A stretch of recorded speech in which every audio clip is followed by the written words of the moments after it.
Hi hello ನಮಸ್ತೆ welcome back to my YouTube channel. So ಇವತ್ತು ನಾವೊಂದು ಇಂಪಾರ್ಟೆಂಟ್ ಪುಸ್ತಕದ ಬಗ್ಗೆ ನಾನು ಡಿಸ್ಕಷನ್ ಮಾಡಕ್ಕೆ ಬಂದಿದ್ದೀನಿ. ಅಂದರೆ ನಮ್ಮ ಜೀವನದಲ್ಲಿ ನಾವೇನಾದರೂ 100% ಆಗಿ ಬದಲಾವಣೆ ಆಗಬೇಕು, ಸಣ್ಣ ಸಣ್ಣ ವಿಷಯಗಳಲ್ಲಿ ನಾವು ಅದರ ಮೇಲೆ ಹಿಡಿತವನ್ನು ಸಾಧಿಸಬೇಕಪ್ಪ ಅಂತಂದರೆ ಯಾವ ರೀತಿಯಾದ ಒಂದು ನಮ್ಮ ದಿನಚರಿಯನ್ನು ಸ್ಟಾರ್ಟ್ ಮಾಡಬೇಕು, ಯಾವ ರೀತಿಯಾಗಿ ನಮ್ಮನ್ನು ನಮ್ಮ ಕಂಟ್ರೋಲ್ ಒಳಗೆ ನಾವು ತೊಗೋಬೇಕು ಅನ್ನೋದನ್ನು, ಅಂದರೆ ಫಾರ್ ಎಕ್ಸಾಂಪಲ್ ಬೆಳಗ್ಗೆ ಬೇಗ ಆಗಿರ್ಬೋದು, ಒಂದು ರೀಡಿಂಗ್ ಹ್ಯಾಬಿಟ್ ಆಗಿರ್ಬೋದು, ಒಳ್ಳೊಳ್ಳೆ ವಿಷಯಗಳನ್ನ ನಾವು ಯಾವ ರೀತಿಯಾಗಿ ಅಳವಡಿಸ್ಕೊಳ್ಳೋದು ಅನ್ನೋದನ್ನು ಈ ಒಂದು ಪುಸ್ತಕದೊಳಗೆ ಭಾರಿ ನೀಟಾಗಿ ಬರೀ 21 ವಿಷಯಗಳನ್ನು ನಾವು ಬದಲಾವಣೆ ಮಾಡಿಕೊಳ್ಳೋದ್ರಿಂದ ಯಾವ ರೀತಿಯಾಗಿ ನಮ್ಮ ಒಂದು ದಿನನಿತ್ಯದ ಜೀವನದಲ್ಲಿ ಬದಲಾವಣೆಗಳನ್ನು ನಾವು ಕಾಣಬಹುದು, ನಮ್ಮ ಜೀವನದಲ್ಲಿ ಹಂತ ಹಂತವಾಗಿ ನಾವು ಮೇಲಕ್ಕೆ ಯಾವ ರೀತಿಯಾಗಿ ಹೋಗ್ಬೋದು ಅನ್ನೋದನ್ನು ಈ ಪುಸ್ತಕದಲ್ಲಿ ತುಂಬ ಈಸಿಯಾಗಿ ತುಂಬ ಸೂಪರ್ ಆಗಿ ಇದರಲ್ಲಿ ಎಕ್ಸ್ಪ್ಲೇನ್ ಮಾಡಿದ್ದಾರೆ. ಬುಕ್ ಹೆಸರು ಬಂದ್ಬಿಟ್ಟು ಬುಕ್ ಹೆಸರೇ ಹೇಳೋ ಥರ ಏನಿದೆಪ್ಪ ಅಂತಂದರೆ ಬದುಕು ಬದಲಿಸುವ 21 ಅಭ್ಯಾಸಗಳು. ಬುಕ್ ನೋಡ್ತಾ ಇದ್ದೀರಾ, ತಾರಾ ಮಂಜುನಾಥ್ ಅವರು. ನೀವು ಇದ್ರ ಬಗ್ಗೆ ಯೂಟ್ಯೂಬಲ್ಲಿ ಸಾಕಷ್ಟು ವಿಡಿಯೋಗಳನ್ನ ನೋಡ್ಬೋದು. ಎಮೋ ಜಿಮ್ ಅಂತ ಇವ್ರದ್ದು ಯೂಟ್ಯೂಬ್ ಚಾನಲ್ ಇದೆ. ಆಮೇಲೆ ರಾಜೇಶ್ ರಿವಿಲ್ಸ್ ಅಂತ ಯೂಟ್ಯೂಬ್ ಚಾನಲ್ ಪಾಡ್ಕಾಸ್ಟ್ ಸಿಕ್ಕಾಪಟ್ಟೆ ಮಾಡಿದ್ದಾರೆ.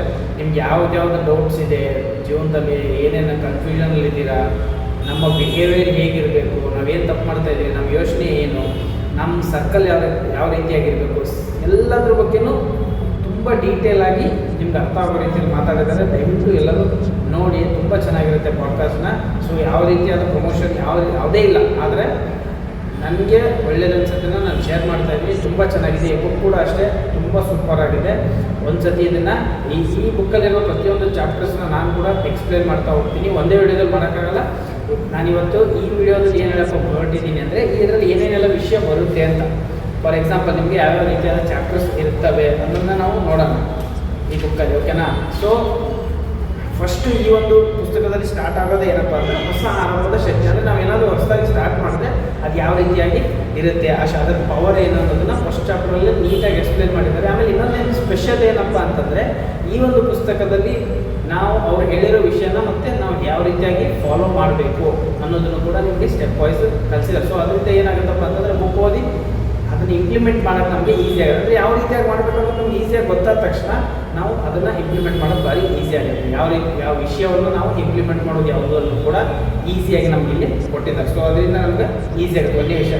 ಎರಡನೇದೇನೆಂದರೆ ಕೃತಜ್ಞತೆ ಎಂಬ ಮಹಾಶಕ್ತಿ. ಅಂದರೆ ನಾವು ಥ್ಯಾಂಕ್ಫುಲ್ ಆಗಿರೋದ್ರಿಂದ ಏನೇನು ಬೆನಿಫಿಟ್ಸ್ ಇದೆ ಅನ್ನೋದು ನೀಟಾಗಿ ಹೇಳಿದ್ದಾರೆ. ಮೂರನೇ ವಿಷಯ ಏನಪ್ಪ ಅಂತಂದರೆ ದೈಹಿಕ ಚಟುವಟಿಕೆಯ ಮೂಲಕ ದೊರೆಯುವ ಸಂತೋಷ. ನಮ್ಮ ಬಾಡಿ ದೈಹಿಕವಾಗಿ ನಾವು ಮಾಡುವಂಥ ಚಟುವಟಿಕೆಯಿಂದ ನಮ್ಗೆ ಯಾವ ರೀತಿಯಾದ ಒಂದು ಬೆನಿಫಿಟ್ಸ್ ಸಿಗ್ತದೆ ಅಂತ ಈ ಒಂದು ಚಾಪ್ಟರ್ ಒಳಗೆ ಎಕ್ಸ್ಪ್ಲೇನ್ ಮಾಡ್ಯಾರ. ಅನಗತ್ಯ ವಸ್ತುಗಳನ್ನು ತೆಗೆದುಹಾಕ್ಬೋದು. ಆಮೇಲೆ ಆರಾಮಾಗಿ ಬೇಡವಾಗಿರೋ ವಿಷಯದನ್ನು ಮೈಂಡಿಂದ ತೆಗೆದುಹಾಕ್ಬೋದು. ನಾವು ಕೆಲವೊಂದು ಸತಿ ಏನು ಅನ್ಕೋತೀವಿ, ಬಾಡಿಯಿಂದ ತೆಗೆದುಹಾಕೋ, ಇಲ್ಲ ಮೈಂಡಿಂದ ನಾವು ಯಾವ ರೀತಿಯಾಗಿ ತೆಗೆದುಹಾಕ್ಬೋದು ಅಂತ ಈ ಒಂದು ವಿಡಿಯೋದೊಳಗೆ ನಮ್ಗೆ ತಿಳಿಸ್ತೀವಿ. ಈ ಒಂದು ಸ್ಪೆಷಲ್ ಚಾಪ್ಟರ್ ಒಳಗೆ ನಮಗೆ ತಿಳಿಸ್ಕೊಟ್ಟಾರೆ. ನೆಕ್ಸ್ಟ್ ಇಂಪಾರ್ಟೆಂಟ್ ಯಾಕೆ ಅಂದರೆ ಮೊಬೈಲ್ ನಿಯಂತ್ರಣಕ್ಕೆ ಒಳಗಾಗಬಾರ್ದು. ಯಾವ ರೀತಿಯಾಗಿ ಮೊಬೈಲನ್ನು ನಾವು ನಿಯಂತ್ರಣ ಮಾಡಬೇಕು. ನಾವು ಮೊಬೈಲ್ ನಿಯಂತ್ರಣಕ್ಕೆ ಹೋಗೋದಕ್ಕಿಂತ ಮುಂಚೆ ಮೊಬೈಲನ್ನು ನಾವು ಯಾವ ರೀತಿಯಾಗಿ ನಮ್ಮ ನಿಯಂತ್ರಣಕ್ಕೆ ತಗೋಬೋದು ಅಂತ ಈ ಒಂದು ಇದರೊಳಗೆ ಈ ಚಾಪ್ಟರ್ ಒಳಗೆ ಎಕ್ಸ್ಪ್ಲೇನ್ ಮಾಡ್ತೀವಿ. ಆಮೇಲೆ ಸಂತಸ ನೀಡುವ ಆಹಾರ ಪದ್ಧತಿ. ನಾವು ಅಂದ್ಕೊಂಡೆ ನಾವು ತಿಂತಾ ಇರೋ ಆಹಾರ ಪದ್ಧತಿ ಅಥವಾ ಯಾವ ರೀತಿಯಾದ ಒಂದು ಉತ್ತಮ ಆಹಾರವನ್ನು ನಾವು ಸೇವನೆ ಮಾಡಬೇಕು ಅನ್ನೋದನ್ನು ಈ ಒಂದು ಚಾಪ್ಟರ್ ಒಳಗೆ ಎಕ್ಸ್ಪ್ಲೇನ್ ಮಾಡ್ಯಾರ. ನೆಕ್ಸ್ಟ್ ಮಾತು ಎಂಬ ಶಕ್ತಿ, ಉಸಿರಾಡಿ ವಿಮುಕ್ತಗೊಳ್ಳಿ, ಮುಗುಳ್ನಗಿ, ಕರುಣೆ ಎಂಬ ಔಷಧಿ, ಕನ್ನಡಿಯೊಂದಿಗಿನ ಮಾತುಕತೆ, ಬೇರೆಯವ್ರ ಜೊತೆ ನಾವು ಯಾವ ರೀತಿಯಾಗಿ ಮಾತಾಡಬೇಕು, ನಮ್ಮ ಜೊತೆ ನಾವು ಯಾವ ರೀತಿಯಾಗಿ ಮಾತಾಡೋದು ಅಂತೇಳಿ ಈ ಒಂದು ವಿಡಿಯೋದೊಳಗೆ ಎಕ್ಸ್ಪ್ಲೇನ್ ಮಾಡಿದ್ದಾರೆ.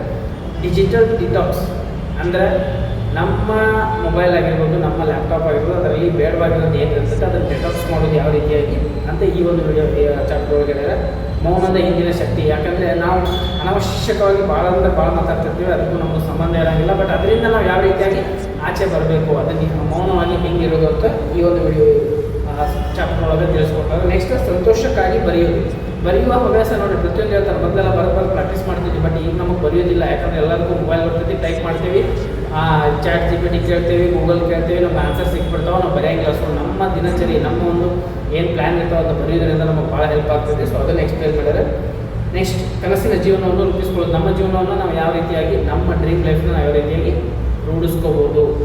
ನಿಮಗೊಂದು ಚೌಕಟ್ಟು. ನಮ್ಗೆ ನೋಡಿರಿ, ಪ್ರತಿಯೊಬ್ಬರಿಗೂ ಅವ್ರದ್ದೇ ಆದ ಒಂದು ಚೌಕಟ್ಟನ್ನು ಹಾಕೊಳ್ಳೋದು ಅವಶ್ಯಕತೆ ಇರ್ತದೆ. ಯಾಕಂದರೆ ನಾವು ಚೌಕಟ್ಟು ಹಾಕೊಳ್ಳಿಲ್ಲಪ್ಪ ಅಂತಂದ್ರೆ ನಾವು ಬೇರೆಯವರಿಗೆ ಹಾಳಾಗ್ಬಿಡ್ತೀವಿ. ಅಂದರೆ ನಮ್ಮ ಟೈಮನ್ನು ಬೇರೆಯವರು ಯೂಸ್ ಮಾಡ್ಕೊತಾರೆ. ಸಿಂಪಲ್ ಆಗಿ ಹೇಳ್ಬೇಕಾದ್ರೆ ಪ್ರಕೃತಿಯೊಂದಿಗೆ ಸಂಪರ್ಕ ಬೆಳೆತೀವಿ. ನಾವು ದಿನನಿತ್ಯ ನೋಡ್ತಿರುವಾಗ ನಮ್ಮದು ಪ್ರಕೃತಿಯೊಂದಿಗಿನ ಸಂಬಂಧ ಏನಾಗತ್ತಪ್ಪ ಅಂದರೆ ಹಾಳಾಗಿ ಹೋಗ್ತೈತೆ. ಅಂದರೆ ನಮ್ಗೆ ಬೇಡ ನಮಗೆ ಬರೀ ಮೊಬೈಲ್ ಕೈಯಾಗಿದ್ದರೆ ಸಾಕು, ಬೇರೆ ಏನು ಬೇಡ ನಮಗೆ. ಸೊ ಅದರಿಂದ ನಾವು ಯಾವ ರೀತಿಯಾಗಿ ಸಂಬಂಧವನ್ನು ಪ್ರಕೃತಿಯೊಂದಿಗೆ ಬೆಳೆಸ್ಕೊಳ್ಳೋದು ಅಂತ ಈ ಒಂದು ಚಾಪ್ಟರ್ ಒಳಗೆ ಕ್ಷಮಾವಂತರಾಗಿರಿ, ಇದು ಭಾಳ ಮುಖ್ಯ ಆಗಿದೆ ನೋಡಿ. ನಾವು ಪ್ರತಿಯೊಬ್ಬರ ಜೊತೆ ಪ್ರತಿಯೊಂದು ಸಂಬಂಧದೊಳಗೆ, ಫ್ರೆಂಡ್ಶಿಪ್ ಒಳಗೆ ಯಾವುದ್ರಲ್ಲಾದರೂ ನಾವು ಏನಾದ್ರು ಮಿಸ್ಟೇಕ್ ಆತಪ್ಪ ಅಂತಂದ್ರೆ ನಮಗೆ ಕ್ಷಮಿಸುವಂಥ ಒಂದು ಮನಸ್ಸು ಇರೋಂಗಿಲ್ಲ. ಸೊ ಯಾವ ರೀತಿಯಾಗಿ ನಾವು ಕ್ಷಮಿಸಬೇಕು, ಯಾಕೆ ಕ್ಷಮಿಸಬೇಕು, ಕ್ಷಮಿಸುವುದರಿಂದ ಎದುರುಗಡೆ ಇರೋಲ್ಲ ನಮಗೇನು ಒಳ್ಳೇದಾಗ್ತೈತೆ ಅಂತ ಈ ಒಂದು ಬುಕ್ ಒಳಗೆ ಎಕ್ಸ್ಪ್ಲೇನ್ ಮಾಡಿದರೆ. ಶಕ್ತಿ ಅಥವಾ ಚೈತನ್ಯದ ಶುದ್ಧೀಕರಣ, ನಮಗೆ ಜೀವನದಲ್ಲಿ ಬಹು ಮುಖ್ಯವಾಗಿರೋದು ನಮ್ಮ ಒಂದು ಶಕ್ತಿ ಏನೈತಿ, ನಮ್ಮ ಒಂದು ಚೈತನ್ಯ ಏನೈತಿ, ನಾವು ಯಾವ ರೀತಿಯಾಗಿ ದಿನ ಊಟ ಮಾಡ್ತೇವೆ, ಊಟ ಮಾಡಿದ್ದ ನಾವು ಯಾವ ರೀತಿಯಾಗಿ ಹೊರಗಾಗ್ತೀವಿ, ಅದೇ ರೀತಿಯಾಗಿ ನಮ್ಮ ದೇಹದಲ್ಲಿರುವ ನಮ್ಮ ದೇಹನೂ ಕೂಡ ನಾವು ಶುದ್ಧಿ ಮಾಡ್ಕೊಬೇಕು. ನಮಗೊಂದು ಎಕ್ಸ್ಟ್ರಾ ಎನರ್ಜಿ ಬೇಕು ಡೈಲಿ. ಸೊ ಹಾಗಾಗಿ ನಮ್ಮ ಬಾಡಿನೂ ಶುದ್ಧ ಮಾಡ್ಕೊಳ್ಳೋದು ಭಾಳ ಇಂಪಾರ್ಟೆಂಟ್. ಸೊ ಅದನ್ನು ಯಾವ ರೀತಿಯಾಗಿ ಮಾಡ್ಕೊಳ್ಳೋದು ಅಂಥೇಳಿ ಈ ಒಂದು ಚಾಪ್ಟರ್ ಒಳಗೆ ಎಕ್ಸ್ಪ್ಲೇನ್ ಮಾಡಿ. ಸೊ ನೆಕ್ಸ್ಟ್ ಏನಪ್ಪ ಅಂತಂದ್ರೆ ಸಣ್ಣ ಗೆಲುವುಗಳನ್ನು ನಮ್ಮ ಸಂಬಂಧಗಳನ್ನು ನಾವು ಪೋಷಿಸಬೇಕು. ನಮ್ಮ ರಿಲೇಷನ್ಶಿಪ್ ಯಾವುದೇ ಇರ್ಬೋದು, ಫ್ರೆಂಡ್ಶಿಪ್ ಇರ್ಬೋದು, ನಮ್ಮದು ಗಂಡ ಹೆಂಡತಿ ಸಂಬಂಧ ಇರ್ಬೋದು, ಫ್ಯಾಮಿಲಿ ಇರ್ಬೋದು, ಪ್ರತಿಯೊಂದು ಸಂಬಂಧಗಳನ್ನು ನಾವು ನೀಟಾಗಿ ನೋಡ್ಕೋಬೇಕು. ಸೊ ಅದೇ ಹೆಂಗೆ ಅನ್ನೋದು ಈ ಒಂದು ಚಾಪ್ಟರ್ ಒಳಗೆ ಹೇಳ್ತಾರೆ. ಸಣ್ಣ ಸಣ್ಣ ಗೆಲುವುಗಳನ್ನು ನಾವು ಎಂಜಾಯ್ ಮಾಡಬೇಕು. ನಾವೇನು ಅಂದ್ಕೊಂಡ್ವಿ ಸಕ್ಸಸ್ ಅಂದ್ರೆ ದೊಡ್ಡದಾದಾಗ ನಾನು ಎಂಜಾಯ್ ಮಾಡ್ತೀನಿ, ಅಲ್ಲಿವರೆಗೂ ಕಾಯ್ತೀನಿ. ನೋ, ನಾವು ಸಣ್ಣ ವಿಚಾರಗಳನ್ನು ನಾವು ಎಂಜಾಯ್ ಮಾಡಿದ್ದೀಪ್ಪ ಅಂತಂದ್ರೆ ಅದು ಪ್ರೋಸೆಸ್. ಆ ಪ್ರೋಸೆಸ್ನ ಎಂಜಾಯ್ ಮಾಡಿದ್ದೆ ಅಂದರೆ ನೆಕ್ಸ್ಟ್ ನಮ್ಮ ಸಕ್ಸಸ್ ಈಸಿಯಾಗಿರ್ತದೆ ಅನ್ನೋದು ಈ ಒಂದು ಚಾಪ್ಟರ್ ಒಳಗೆ ನಾವು ನೀಟಾಗಿ ಎಕ್ಸ್ಪ್ಲೇನ್ ಮಾಡ್ಯಾರ. ನಾವು ಜಸ್ಟ್ ಒಂದು ಸಲ ಓದಿದ್ರೆ ನಮ್ಗೆ ಅರ್ಥ ಆಗಿರ್ತೈತಿ.